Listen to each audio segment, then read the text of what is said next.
He stood completely still while the world rushed past him. Cars honked angrily behind his back. Trains screamed along distant tracks. Adults complained about time, about being late, about being tired, about wanting more. But the boy behind the rusted airport fence never moved. Because above him, every single night, something impossible happened. Airplanes, not just metal and engines, not schedules and destinations. They were proof that escape was real, proof that something could rise above where it was born. While other children ran home for dinner, chasing warmth and noise and comfort, he pressed his fingers through the cold wire fence and watched the runway lights blink on one by one, like stars that had fallen to the ground just for him. Each takeoff sent a vibration through his chest. The engines roared like thunder, shaking something loose inside him. Every plane lifted slowly, heavily, as if it struggled to, then disappeared into the dark sky. Every takeoff felt like a promise, not made to him, but made about him. His shoes had holes in the soles. When it rained, he felt the ground before he saw it. His backpack had been stitched together more times than anyone could count. Different colors of thread told the story of different years. But his dream? Untouched, unpatched, unbroken. People laughed when he spoke about flying. They didn't laugh kindly. They laughed the way adults laugh when they already know how a story ends. Look at you, they said. Pilots are born rich. Pilots come from families with connections. Pilots don't come from places like this. They pointed at the cracked sidewalks, at the small apartment buildings leaning toward each other like tired men, at the boy himself. But the sky never laughed at him. The sky listened. His father worked until his hands cracked. Every night, his father came home long after the sun had given up. His clothes smelled of oil and metal and sweat.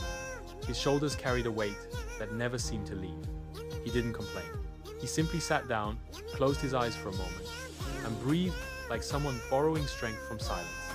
Once, late at night, while the city hummed softly outside their thin walls, the boy asked quietly, almost afraid of the answer, "Did you ever want to fly?" His father froze. Not in anger, not in surprise, in memory. For a long moment, the only sound was the ceiling fan, struggling above them. Then his father smiled.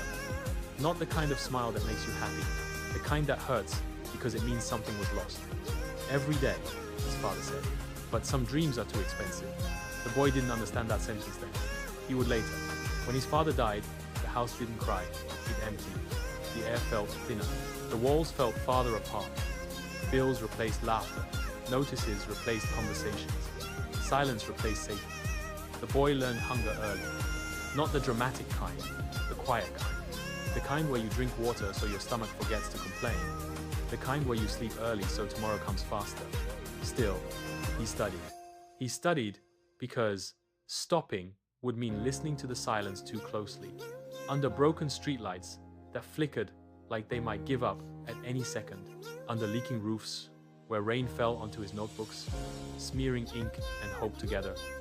Under skies that refused to answer him, no matter how long he stared. He borrowed old aviation manuals from libraries that weren't meant for kids like him. Books with torn covers, outdated diagrams, pages that smelled like dust and time.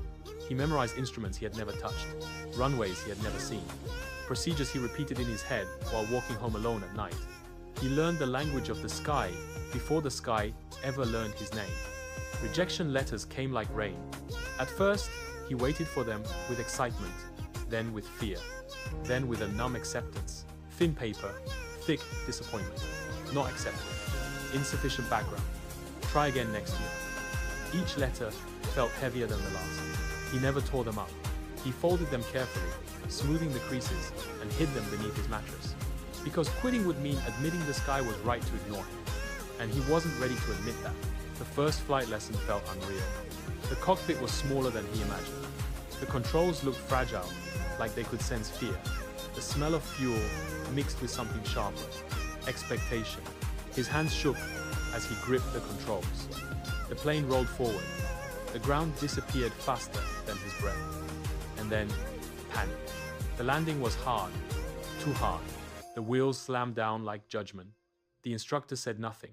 No shouting, no lecture, just silence. That silence was worse than yelling. That night, the boy sat alone on the curb, outside the airfield. The fence loomed behind him again.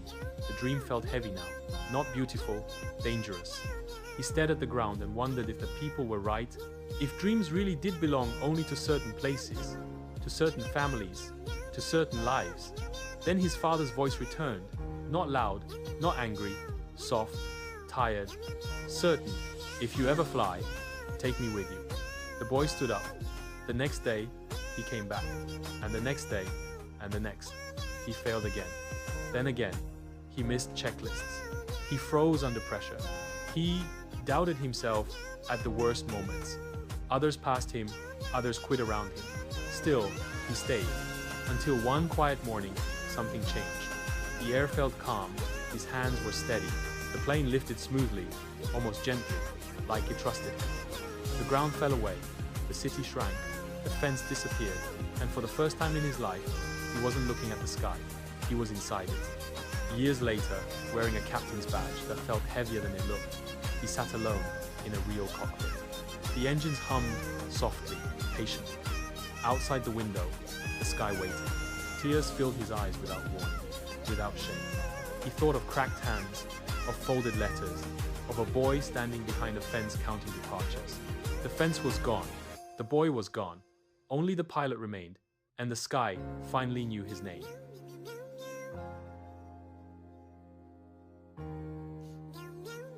Watch the next episode of The Pilot Who Carried More Than Passengers, and subscribe.